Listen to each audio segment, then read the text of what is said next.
Welcome back to our fifth and final segment of the GSMC Hockey Podcast, where we will be discussing the San Jose Sharks and how they hired a new head coach heading into their offseason, heading into draft season. And I do agree with the hiring of a coach right now. I really think that a team needs to figure out who's going to lead their helm, what that team's going to look like, what kind of game plan he's implementing, so that they can kind of make a plan going into this offseason with him, have him in mind. And I think that that's what the San Jose Sharks are looking for, of course, firing their head coach after they were the worst team in the NHL this past season. This team is not great on paper, but they really have a lot of great things to look at. But before we get into that, I haven't even said it's Ryan Warsofsky. I think that's how you pronounce his name. I hope that's how you pronounce his name. He is normally an AHL head coach. He really has worked his way up.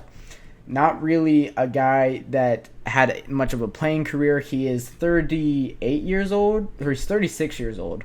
Ryan Warsofsky is. He was a Div 3 assistant coach where he started at. He went up to an ESHL assistant coach, then an AHL assistant coach at the Charlotte Checkers in 2018-2019.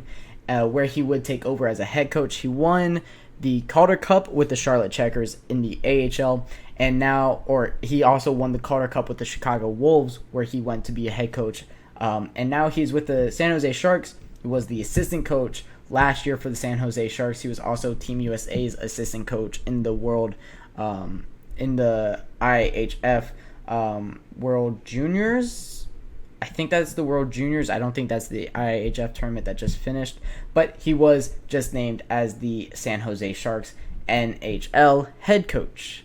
And I think that this is a really great idea. I think hiring a guy right now in the season is really smart for a lot of these guys. You're looking at the draft, so he gets a say in the scouting and who he likes in this draft class, saying what the team needs, whether they want to go with defense or they're going to go with Macklin Celebrini at number 1 overall. That's a foregone conclusion. We've known about this for the last 3 years, that Macklin Celebrini was the number 1 overall pick in this draft class. And then this past NCAA season that Macklin had really solidified that. But in this draft, it's Macklin Celebrini, a tier above everybody else, and we've known about that for this draft class for a very long time. So the San Jose Sharks lucked out getting the number 1 overall pick in the draft lottery. Now at a position to be able to kind of write him in on this team already. You also have guys like Mikael Granlund who are, bona fide NHL players who have been able to contribute in the NHL for a long time, mixed with a lot of young guys like a William Eklund who has flashed a lot for the San Jose Sharks team. Will Smith, who did not play for he played for Boston University last year, if I'm not mistaken, or Boston College. One of those two. But I know Will Smith will be on the NHL roster next year. He did just sign his entry-level contract this offseason. So Will Smith is somebody that, could have gone last year when those draft talks we're talking about in 2023. He could have gone all the way up to number 2 overall. I heard people say the Anaheim Ducks could have taken them. They elect to go Leo Carlson. The Blue Jackets elect to go Adam Fantilli, and then the San Jose Sharks get left gets left with Will Smith, who is a great consolation prize if you are that 4th overall team last year. They also have players like Marc-Edouard Vlasic, who don't really fit their timeline right now. This 37-year-old that's getting paid $7 million doesn't really fit for a team like the San Jose Sharks right now, but you're not going to be able to move on from him, so you're just kind of having to eat this $7 million for the next 2 years until he's 39 years old. So it was always going to be a bad contract when they signed it. It has proved to be a bad contract through now. Of course, you also have Logan Couture, who's on the LTIR. He's 35 years old. Hopefully they can get him back eventually.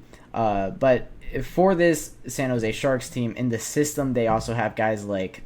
they don't have the best prospect pool, but they have guys like Philip Bystead, maybe a David Edstrom, Quentin Musty, who has flashed in the past, who can do something with this roster. Of course, this team is just in full rebuild mode. They do have a lot of money to spend in this offseason. They have $36 million. So they, you have a lot of guys that are unsigned, but Guys like Mike Hoffman, I think you just kind of let walk, who doesn't fit their timeline right now. Thomas Berdolo is 22 years old. You'll be able to re-sign him. Luke Kunin, probably re-sign him, the 26-year-old right winger, who has been kind of one of their bright spots. Hopefully they can re-sign Philip Zadina, who they went out and traded for. He could be a really great piece for this team. But this San Jose Sharks team is not great, and they are kind of far off. I think it's another few years until they're contending.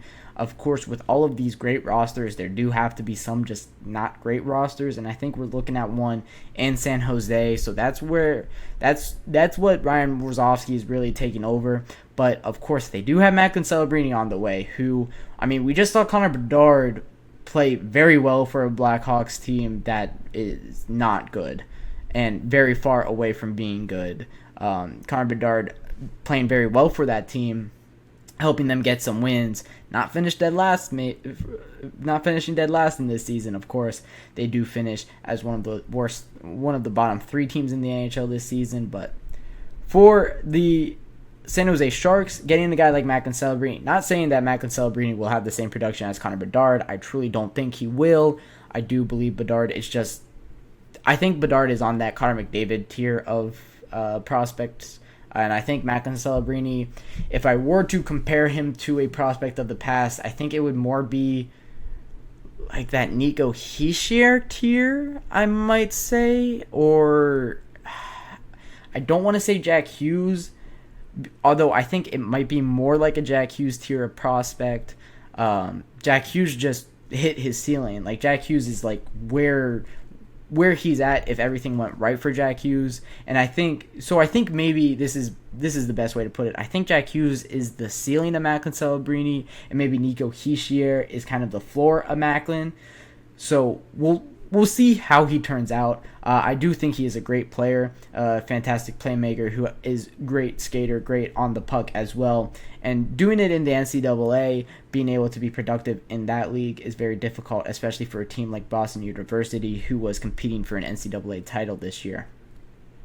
Very impressive what he was able to do, and getting a guy like that on the way for the San Jose Sharks team could be a fantastic asset for the San Jose Sharks team. Of course, as I said, they are very far off from being, contenders. I think that they're going to have another 2 or 3 years where they're, bottom feeder team in the NHL, so to speak. They are playing in a Pacific division where you have the Edmonton Oilers, where you have teams on the up like the Ducks, who are on the up, just haven't really shown it, especially this past year. The Vegas Golden Knights, of course, being the mainstay top-tier team in that league. The Vancouver Canucks, who are fantastic. The Calgary Flames, who doesn't matter who's on that team, they do tend to do well in the regular season.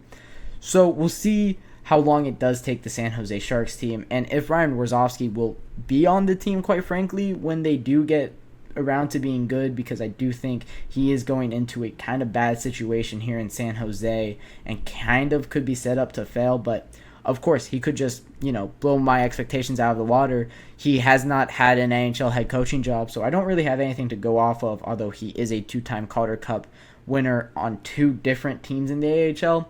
I just, it's different when we're talking about a guy that hasn't had that NHL head coaching experience, especially when the NHL is so heavy of just recycling head coaches around and around. Guys that are mainstay coaches in the NHL tend to kind of stay in the NHL and coach for a long time and, coach on multiple teams. So we'll see what Ryan Warsofsky can do with the San Jose Sharks team as they're getting ready for the number 1 overall pick. They have a lot of cap space. They can do a lot in this offseason, have a lot of assets to be able to trade as well. So we'll see what this team looks like going into next season, and I can't wait to see kind of what moves that Ryan Warsofsky helps makes on San Jose. But that'll wrap it up for this Friday edition of the GSMC Hockey Podcast, presented by the GSMC Sports Network. If you guys enjoyed the show, don't forget to like and subscribe. It does make a difference, all the support we get. And if you did like the show, remember to follow us on Facebook, Twitter, TikTok, and Instagram at the GSMC Sports Network or GSMC Podcast Network. And for the GSMC Hockey Podcast, I was Garrison McDaniel. Thank you for all of your support once again, and have a fantastic evening and have a fantastic weekend.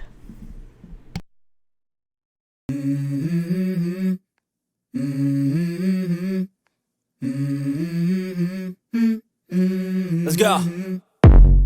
I wake up to a little bit of drool on my pillow, feel like it's gonna be a bad day. Yeah, I'm tired.